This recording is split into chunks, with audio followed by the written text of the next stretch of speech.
नमस्कार, म ओजस्वी आचार्य। आज मेरो विद्यालय बन्द छ। सरहरूले मलाई घरै बसेर अध्ययन गर्न भन्नुभएको छ। शिक्षक महासंघद्वारा आयोजित आम शैक्षिक हडतालका कारण विद्यालय बन्द भएको। यति बेला म दमकुडा नमुना माध्यमिक विद्यालयको कक्षा 8 मा पढ्दैछु।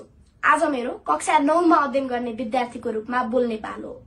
तर शिक्षाको क्षेत्रमा आएका थुप्रै चुनौतीका कारण आज पनि म कक्षा 8 मै अध्ययन गर्ने विद्यार्थीको रूपमा उपस्थित भएकी छु। त्यो पनि विद्यालयबाट होइन, आफ्नै घरबाट।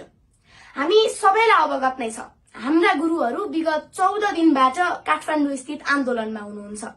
ज्ञापन पत्र, धरना र अनसनबाट सुरु गरिएको यो आन्दोलन सामुदायिक विद्यालयको पठन पाठन नै ठप्प हुने गरी अगाडि बढिरहेको छ। शैक्षिक सत्र 2080 को नतिजा प्रकाशन गर्न पनि बाँकी नै छ।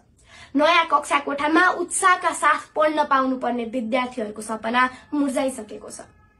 राज्यको नीतिगत त्रुटिका कारण वा भनौं शैक्षिक क्षेत्रलाई व्यवस्थापन गर्न नसक्दा राज्य विरुद्ध नै उत्रिनु परेको पीडा व्यक्त गर्दै हाम्रा गुरुहरूले हाम्रो शैक्षिक भविष्य नबिगार्ने प्रतिबद्धता गर्नुभएको छ। तर शैक्षिक सत्रको सुरुमै भएको यो आन्दोलनले गर्दा शिक्षाको क्षेत्रमा ठूलो चुनौती आउने कुरा शिक्षाका जानकारहरूले बताउनु भएको छ। आज अभिभावकहरू चिन्तित हुनुहुन्छ, मसँगै कक्षा कोठामा अध्ययन गर्ने विद्यार्थीहरू पनि अन्योलमै हुनुहुन्छ। यस्तो बेलामा म राज्यको ध्यानाकर्षण गराउन चाहन्छु कि हाम्रा गुरुहरूका माग र मुद्दाहरू छिटो भन्दा छिटो सम्बोधन गरियोस्।